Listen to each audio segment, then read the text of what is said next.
Welcome back to the KOAM News at noon. So we had a few stronger storms, even some severe storms late last night. And then we had a line of storms try to get going this morning, but there just wasn't much for it. However, now it is starting to get its act together a little bit, which we can see on the Skywatch Storm Tracker. Now, here's the deal. Don't let this terrify you too much. Yeah, we're starting to see some shower and thunderstorm development stretching from Benton County, McDonald County, back toward Monette, and then just northwest of Springfield. But none of this is expected to really intensify too much before it moves out of our area here in the next hour or so. So we shouldn't be too concerned about those thunderstorms because they'll be out of our area, and that's when they'll start to intensify as they head off to the east, where, as we mentioned this morning, that's where they're expecting some severe thunderstorms across Arkansas and into southeast Missouri.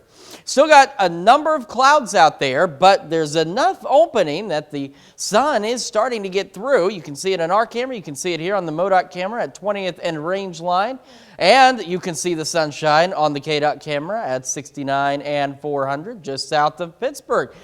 What is that doing to our temperatures? Well, even with the sunshine, it's not going to do a ton. We may get a pinch warmer today with a little more sunshine because we were expecting more clouds, but it's not going to be as warm as we have been. 73 in Joplin right now. West breeze still at 15, so not as bad as it was this morning, but that's still a good strong wind.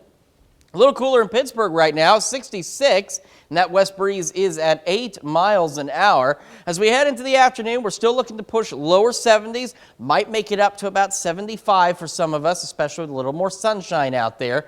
We head into this evening, the clouds will clear out completely. We'll still see a few wind gusts here and there, but otherwise not bad, except for the fact it's going to be downright cold. We are looking at lows down into the lower to mid 40s across the area, which that also means tomorrow, while we'll still have some clouds to begin our day, we'll get more sun and not a lot of warming as we're into the mid 60s. Still not bad for this time of year, but a lot cooler than where we have been the last few days.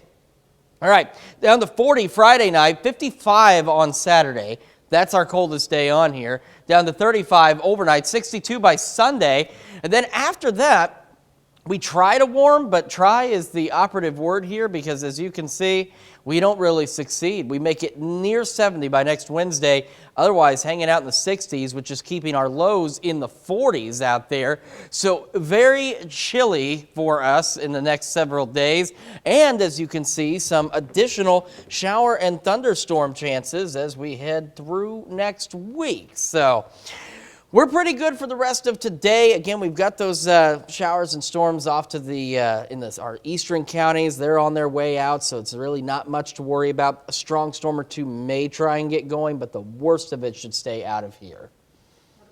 And are we going to see more of it this weekend? We are still looking at some breezy times as we head through the weekend, but thankfully we're not looking at anything quite like what we saw last night and into early this morning with those gusts pushing 40, 45, even 50 miles an hour. Well, I think the problem with those gusts is they didn't just stop. They just kept going and going, and they were continuous. Yeah, we got some pretty sustained winds out there that were really howling this morning. Thankfully, they've calmed down. Again, they're still blowing, but they've calmed down just a little bit at least. All right. Well, thank you, Chris.